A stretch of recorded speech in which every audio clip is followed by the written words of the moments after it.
ऐसी परिस्थिति में या तो घर में कोई हो वो सेवा करे, नहीं तो हमें लगता है नाम से बढ़ कर के कुछ नहीं है।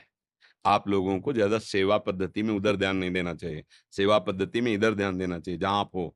मान लो आप हमारे किसी भी अधिकार पद में हो, राष्ट्रीय सुरक्षा बल में या किसी भी में हो।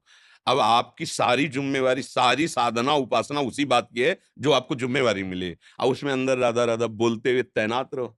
जब जो अवसर आवे अपने कर्तव्य कर्म को करो। यही सबसे श्रेष्ठ उपासना यहाँ इस समय है। अगर आपके घर में कोई है तो वो अब मान लो लड्डू गोपाल विराजमान कर दे, उनको भोजन भोग नहीं लग रहा, आरती नहीं हो रही, तो अपराध ही तो है ना, क्यों विराजमान किया? अब विराजमान कर अपना बच्चा घर में हो तो कैसा लगेगा? तो इसीलिए हम कहते हैं सेवा तब लो, जब आप सेवानिवृत्त हो, कि आप ठाकुर सेवा कर सकते हो। अब आप ऐसी सेवा में हो कि कभी भी किसी भी समय आपको वहाँ हाज़िर होना पड़ सकता है। तो अपनी सबसे बड़ी सेवा है जो हमें अधिकार मिला है, कर्तव्य मिला है, हम उस कर्तव्य कर्म की पूजा करेंगे प्रभु की और नाम जप करेंगे, कोई परेशानी नहीं है।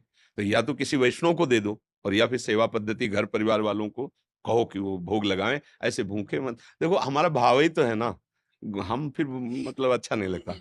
या तो ठाकुर जी विराजमान ना करो और विराजमान करो तो फिर ठाकुर जी हैं, ऐसे भाव से विराजमान करो। उनका हाँ, उनको शयन कराना, उनको जगाना, उनको भोग लगाना, चंवर डुलाना, आरती करना, प्रणाम करना, स्तुति गा के सुनाना, नाच कूद के उनको रिझाना। अब ये जब नहीं है, तो जिस ड्यूटी में लगे उस ड्यूटी में हम उसी को पूजा मान रहे हैं और नाम जप कर रहे हैं, तो बढ़िया जीवा और जब समय कभी तो सेवा से निवृत्त हो गए, अगर समय है ज़िंदगी का तो फिर ये भी सेवा कर लो, नहीं उसी सेवा से काम हो जाएगा।